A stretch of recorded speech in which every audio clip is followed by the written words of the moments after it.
बिस्मिल्लाहिर्रहमानिर्रहीम। अस्सलाम वालेकुम। खुश रहें, आबाद रहें, जहाँ भी रहें हैप्पी रहें और हेल्दी रहें। तो मैं हूँ फ़ायज़ा और वेलकम करती हूँ आपको चटपटे पकवान में। आज ही चटपटे पकवान में आपको बहुत ही स्पेशल रेसिपी देने लगी हूँ। आज मैं बना रही हूँ फ्रोज़न पराठे। तो ये रेसिपी आपको रमज़ान शरीफ में बहुत ही काम आएगी, क्योंकि सहरी के वक्त इतना टाइम नहीं होता कि आप पराठे बनाएं। तो ये वाले पराठे आप फ्रीज़ करके रख लें तकरीबन 1 से 2 माह के लिए, और सहरी के टाइम पे जल्दी से इनको फ्रीज़र से निकालें और इनको फ्राई कर लें। बहुत ही यम्मी बनते हैं, टेस्टी होते हैं और बनाना भी बहुत ही आसान है। तो चलें जी स्टार्ट करते हैं।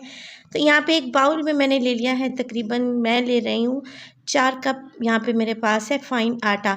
आप मैदा भी इस्तेमाल कर सकते हैं या फिर मैदा और आटा दोनों को मिलाकर भी इस्तेमाल किया जा सकता है। तो अगर ग्राम्स के में देखा जाए तो तकरीबन 750 ग्राम ये मेरे पास फ़ाइन आटा है। 1 टीस्पून डाल दिया मैंने नमक और 1 टेबलस्पून इसमें जाएगी चीनी। इसके अलावा इसमें शामिल हो जाएगा 2 टेबलस्पून के करीब पिघला हुआ घी। तो ऑयल यहाँ पे इस्तेमाल नहीं करूँगी, मैं घी इस्तेमाल करूँगी।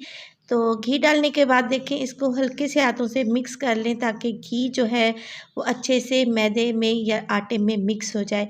तो थोड़ा-थोड़ा सा पानी ऐड करें और जैसे घर की रोटी का आटा हम गूँथते हैं, इसी तरीके से आपने आटा गूँथ लेना है। ना ज़्यादा हार्ड होना चाहिए और ना ही बहुत ज़्यादा सॉफ्ट होना चाहिए। तो आटे को यहाँ पे मैंने अच्छे से गूँथ दिया है और ये देखें ये अच्छे से गूँथ चुका है, मगर आपको अभी ये रफ़ लग रहा है। तो इसको स्टे देंगे तकरीबन 10 से 15 मिनट के लिए और 1 टीस्पून के बराबर ऑयल या घी इसके ऊपर लगा देंगे, ताकि जो एक तह सी जम जाती है इसके ऊपर वो ना जमे। और इसको कवर लगा के 15 मिनट के लिए एक साइड पे रख देंगे।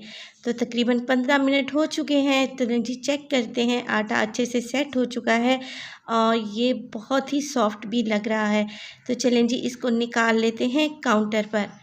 तो ये देखें, थोड़ा-सा मैं यहाँ पे आटा डस्ट करूँगी काउंटर पर और इसको निकाल लूँगी।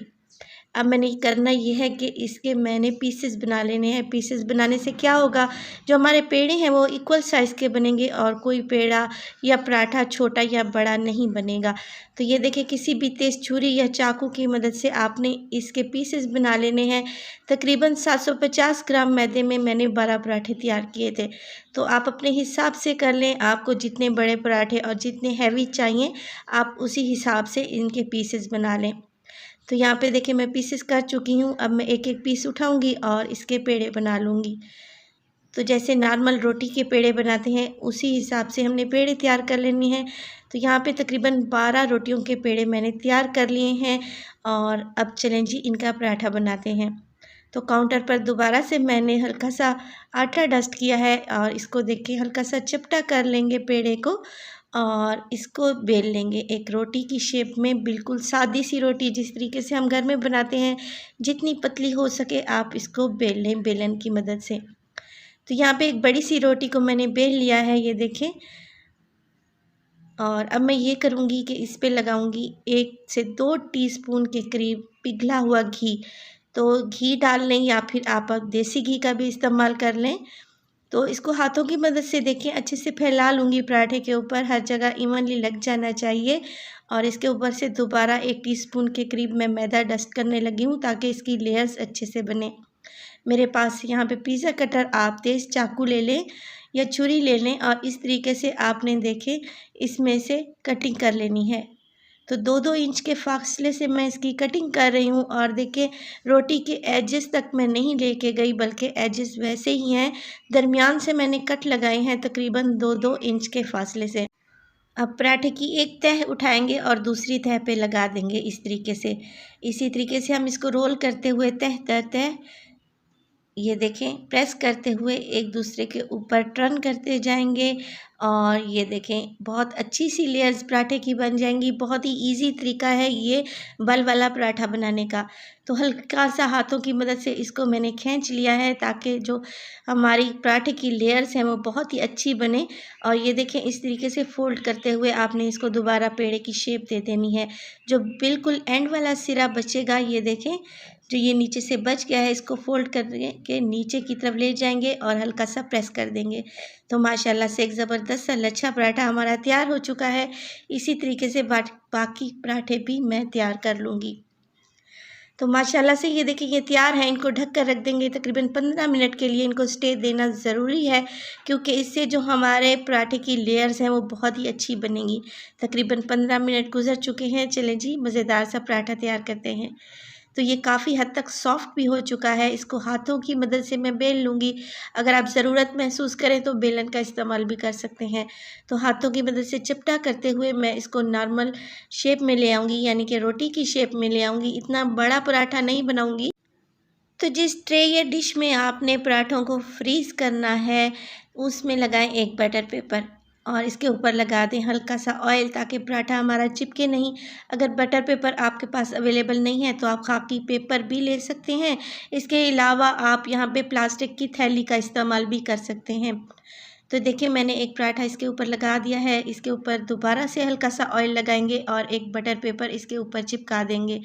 इसी तरीके से बटर पेपर के ऊपर दोबारा से ऑयल लगाएंगे और इसके ऊपर एक पराठा लगा देंगे।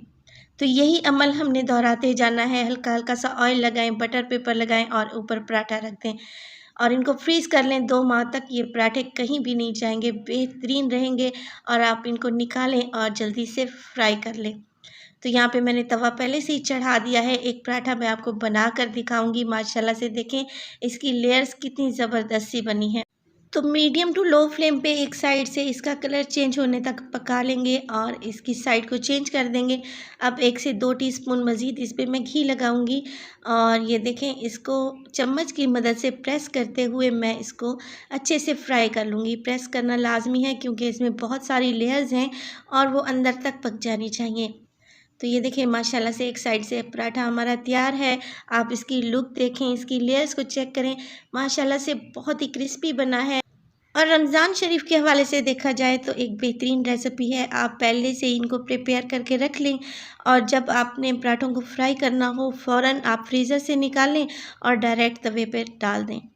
तो उम्मीद करती हूँ आपको रेसिपी पसंद आएगी। रेसिपी पसंद आए तो प्लीज़ लाइक करें और चटपटे पकवान को सब्सक्राइब भी कर लें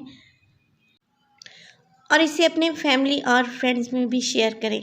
तो माशाल्लाह से बेहतरीन से हमारे पराठे तैयार हैं। इस रेसिपी को ट्राई करें और अपना फीडबैक दें। तो अपना बहुत सारा ख्याल रखिएगा। फ़ायज़ा को भी अपनी दुआओं में याद रखिएगा। टिल देन, अल्लाह निगहबान।